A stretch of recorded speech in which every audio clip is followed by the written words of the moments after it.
चाहे युद्ध कहीं का भी हो, क्योंकि मैं ईरान फिलिस्तीनियों को मदद करने के लिए, हमास को मदद करने के लिए जो उतर आया है, तो क्या आपको उधर यूक्रेन का रशिया का युद्ध चल रहा है, इधर में ये लोग उलझ गए हैं, क्या हम धीरे धीरे विश्व युद्ध की तरफ नहीं बढ़ रहे हैं, फिर एक तीसरे विश्व युद्ध की तरफ? इस चीज़ों युद्ध चाहे किसी भी ढंग का हो, हिंसा किसी भी ढंग का हो, उसकी भर्त्सना होनी चाहिए, उसका समर्थन नहीं होना चाहिए।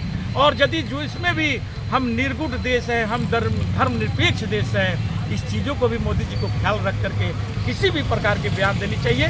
जो मोदी जी ने ट्वीट कर करके और अपनी संवेदनाएं व्यक्त किया, अच्छा भी लगा, लेकिन हमास में फिलिस्तीनी लोगों का जो एक, वहाँ पर मुसलमानों की संख्या अधिक है, हमास जो एक संगठन, उन लोगों ने हमला किया इजराइल पर, वह भी गलत था। सरकार में इजराइल ने जो आज हमला कर रहा है और पूरा में निर्दोष लोगों को भी जो मारने का प्रयास किया जा रहा है एक सरकार के द्वारा, वे आतंकवादी है, मैं उसका भी समर्थन नहीं कर रहा, लेकिन इस सरकार के भी जो मान्यता प्राप्त इजराइल है, देश है, जिसको विश्व बिरादरी समर्थन दे रहा है, वह भी यदि वह गलत कर रहे हैं, मारिए ना भैया। जो आतंकवादी है, जो गलत कर रहा है, उसको खोज खोज करके मारिए, चुन चुन करके मारिए पूरा। उसके साथ साथ निर्दोष फिलिस्तीनियों को क्यों मारा जा रहा है, मेरा दुख उस बात का है। और मोदी जी से खास करके ये कि आपने वहाँ के लिए तो ट्वीट कर दिया, लेकिन क्या कभी आपने मणिपुर के लिए कोई संवेदनाएं व्यक्त की? मुसलमान और क्रिश्चियन की लड़ाई है, तो क्रिश्चियन के पक्ष में चूंकि आपको चुनाव है 2024 का, और मुसलमानों का तुष्टीकरण करना है, आपको उनको मतलब कि दिखाना है, जैसे आपका लोग कोरोना में दिखाए थे जमाती के बारे में, क्या क्या नहीं आपका ये गोदी मीडिया चटुकार पत्रकार जो लोग हैं, कितनी उन लोगों की भर्त्सना की थी। ऐसा लग रहा था कि पूरा देश का मुसलमान आतंकवादी है, वह चीज़ आप लोग ला दिए थे पूरा कोरोना में।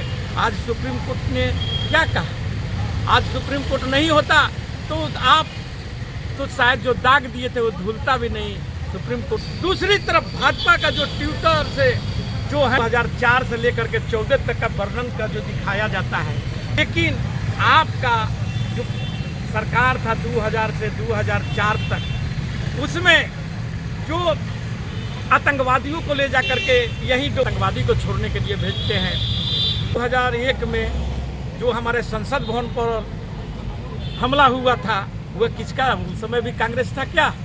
2000 आप जब से आए हैं 14 से लेकर के और आज के डेट तक भी जितनी आतंकवादी प्रक्रियाएं होती है, भले आपके चटुकार पत्रकार उसे न्यूज को नहीं दिखाते हैं, जनता तक नहीं पहुंचाते हैं, लेकिन कम से कम 30 से 35 घटनाएं ऐसी हुई है जो कि लोगों के नज़र में नहीं है, लेकिन मेरे पास उसका लिस्ट उपलब्ध है जो आपके चैनल पर दिखाया जाएगा, मैं उसको उपलब्ध करा दूंगा। अच्छा सर, अभी विश्व में एक नई घटना, एक नया मोर्चा, नया फ्रंट युद्ध का खुल गया है, और वो है जो मिडिल ईस्ट में जो खुला है, यानी मैं बात कर रहा हूँ जिस तरह से हमास ने जो इजराइल पर एक अचानक हमला कर दिया, आतंकवादी घटना का संज्ञा दिया जा रहा है। तो क्या यह आतंकवादी घटना है? और जिस तरह से भारत के प्रधानमंत्री ने इजराइल का साथ दिया है, क्या उसको साथ देना चाहिए? क्या है मामला, इस मामले को कैसे देखते हैं सर? देखिए आजाद जी, मैं आपके चैनल के माध्यम से बतलाना चाहता हूँ कि प्रधानमंत्री जी, अच्छी बात है कि कहीं पर भी नरसंहार होता है या कहीं पर भी जंग की आपदा आता है तो हर देश को उसका समर्थन करना चाहिए, पीड़ित परिवारों का संवेदनाएं प्रकट करनी चाहिए। लेकिन सवाल ये उठता है, खास करके मोदी जी के बारे में मैं बोलना चाहता हूँ, जो मोदी जी ने ट्वीट कर करके और अपनी संवेदनाएं व्यक्त किया, अच्छा भी लगा, लेकिन जब सिक्के के दूसरे पहलू तरफ में हम लोग जाते हैं तो ये समझ में आता है कि वहाँ पर जो मामला है हमास में फिलिस्तीनी लोगों का जो एक, और वहाँ पर मुसलमानों की संख्या अधिक है, हमास जो एक संगठन, उन लोगों ने हमला किया इजराइल पर, वह भी गलत था। और जो उसके प्रतिकार में इजराइल ने जो आज हमला कर रहा है और पूरा आतंकवादियों के साथ साथ में निर्दोष लोगों को भी जो मारने का प्रयास किया जा रहा है एक सरकार के द्वारा, वे आतंकवादी है, मैं उसका भी समर्थन नहीं कर रहा, लेकिन इस सरकार के भी जो मान्यता प्राप्त इजराइल है, देश है, जिसको विश्व बिरादरी समर्थन दे रहा है, वह भी यदि वह गलत कर रहे हैं, मारिए ना भैया। जो आतंकवादी है, जो गलत कर रहा है, उसको खोज खोज करके मारिए, चुन चुन करके मारिए। पूरा विश्व आपके साथ है, लेकिन उसके साथ साथ निर्दोष फिलिस्तीनियों को क्यों मारा जा रहा है? मेरा दुख उस बात का है। और मोदी जी से खास करके ये कि आपने वहाँ के लिए तो ट्वीट कर दिया, लेकिन क्या कभी आपने मणिपुर के लिए कोई संवेदनाएं व्यक्त की? उससे बदतर हालात हमारा ये देश, उससे छोटा सा वो तो इजराइल और फिलिस्तीन है, हमारे मणिपुर से भी, क्या उस पर आपने कोई प्रतिक्रिया व्यक्त किया, कोई ट्वीट किया? आप किसी खिलाड़ी की उंगली में चोट लग जाता है तो उस पर तो ट्वीट कर देते हैं। अंबानी के वाइफ का जन्मदिन होता है तो उस पर ट्वीट कर देते हैं। मुसलमान और क्रिश्चियन की लड़ाई है तो क्रिश्चियन के पक्ष में, चूँकि आपको चुनाव है 2024 का, और मुसलमानों का तुष्टीकरण करना है, आपको उनको मतलब कि दिखाना है, जैसे आपका लोग कोरोना में दिखाए थे जमाती इस्लाम के बारे में, जमाती के बारे में, क्या क्या नहीं आपका ये गोदी मीडिया चटुकार पत्रकार जो लोग हैं, कितनी उन लोगों की भर्तरसना की थी। ऐसा लग रहा था कि पूरा देश का मुसलमान आतंकवादी है। वह चीज़ आप लोग ला दिए थे पूरा कोरोना में। आज सुप्रीम कोर्ट ने क्या कहा? आज सुप्रीम कोर्ट नहीं होता तो आप तो शायद जो दाग दिए थे वो धुलता भी नहीं। सुप्रीम कोर्ट ने कहीं पर भी नहीं माना कि जमाती ने ये कोरोना फैलाया है, लेकिन आपका लोग पूरा कोरोना भर लोगों को गुमराह करते रहे। अब आते हैं कि मणिपुर है, हमारा देश में ज्वलंत मुद्दा है मणिपुर। उस पर आपने क्यों नहीं कभी ट्वीट किया? उस पर क्यों नहीं बोलते हैं? हमारा रेसलर महिलाएं जो है जंतर मंतर पर 1.5 महीना 2 महीना तक धरना प्रदर्शन की, उस पर क्यों नहीं आपका कोई ट्वीट आया? आपका जो सांसद है, दबंग सांसद, उसको क्यों नहीं निष्कासित कर रहे हैं? क्यों नहीं हटा रहे हैं? क्या प्रेम है आपको उनसे? ये बतलाइए मोदी जी। दूसरी तरफ भाजपा का जो ट्विटर से जो हैंडल पर जिस ढंग की एक बात लिखा गया है और 2004 से लेकर के 14 तक का वर्णन का जो दिखाया जाता है, मैं उनके भाजपा वाले से पूछना चाहता हूं और मोदी जी से पूछना चाहता हूं कि मोदी जी बतलाइए कि ठीक है कि उस समय भी एक त्रासदी थी, आतंकवादी गतिविधियां ज़्यादा बढ़ी थी, आतंकवाद ज़्यादा हुआ था और कहीं ना कहीं हमारी प्रशासनिक फेल हुआ था, लेकिन आपका जो सरकार था 2000 से 2004 तक, उसमें जो आतंकवादियों को ले जा करके यही डोभाल साहब को आप भेजते हैं, जो अभी आप NSA के पूरे प्रमुख बनाए हुए हैं, उनके साथ में आतंकवादी को छोड़ने के लिए भेजते हैं। हमारा आपके राज में, आपके रीजन में, या उस समय कहीं और बात बता देता हूं मैं कि अटल जी कहीं राज में 2001 में जो हमारे संसद भवन पर हमला हुआ था, वह किसका? उस समय भी कांग्रेस था क्या?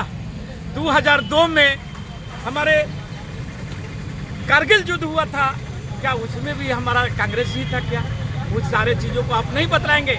आप जब से आए हैं 14 से लेकर के और आज के डेट तक ले जितनी आतंकवादी प्रक्रियाएं होती है, भले आपके चटुकार पत्रकार उसे न्यूज को नहीं दिखाते हैं, जनता तक नहीं पहुंचाते हैं, लेकिन कम से कम 30 से 35 घटनाएं ऐसी हुई है जो कि लोगों के नज़र में नहीं है, लेकिन मेरे पास उसका लिस्ट उपलब्ध है जो आपके चैनल पर दिखाया जाएगा, मैं उसको उपलब्ध करा दूंगा।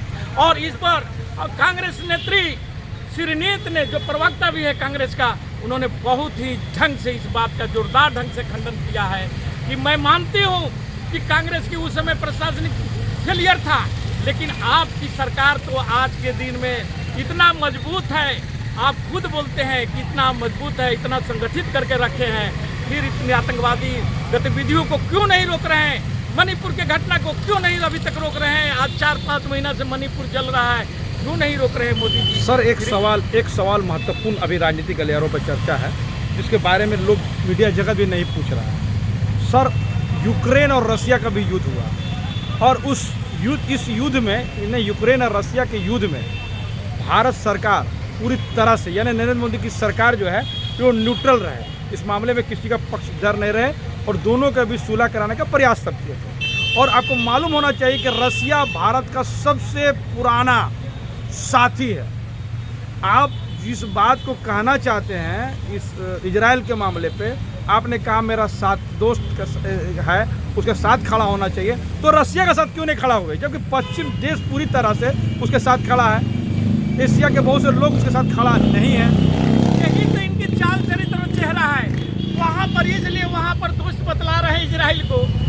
वहाँ पर मुसलमान को टारगेट बनाना है, लेकिन यहाँ पर वह भिन्न हो जाता है। यहाँ पर वो रसिया के साथ नहीं जाएंगे, जो कि रसिया हमारे हर कदम से कदम ताल मिलाकर हर मुसीबत में, हर तरीके की हमको सुविधाएं मुहैया कराया है। जब अमेरिका अपना 7वां बेड़ा भेज रहा था, उस समय भी यही रसिया है जो इंदिरा गांधी को बोला था कि आप जो चाहती हैं वह करिए, हम आपके साथ हैं। और अमेरिका हमारा विरोध करता था, लेकिन मोदी जी आज उसका तलवा चाट रहे हैं। इससे जनता समझ रही है। वहाँ की घटना के बारे में तो इनके चटुकार पत्रकार यहाँ तक बोलते हैं कि मोदी जी 24 घंटा तक युद्ध रुकवा दिए और अपने तमाम भारतीयों को लेकर के चले आए। इन गधे पत्रकारों को कौन समझाएगा? इन चटुकार मोदी भक्त पत्रकारों को कौन समझाएगा कि भैया ये मोदी जी का नहीं देन था। वे लड़ाई की प्रक्रियाएं अभी चल रही थी और उसमें हुआ था कि जो भी बाहर देश से लोग हैं वे अपने अपने देश को चले जाए। उसमें मोदी जी का कहीं कोई हाथ नहीं था। मोदी जी नहीं आज तक ले एक मणिपुर नहीं सुलझा रहे, तो ये क्या यूक्रेन युद्ध सुलझा देंगे?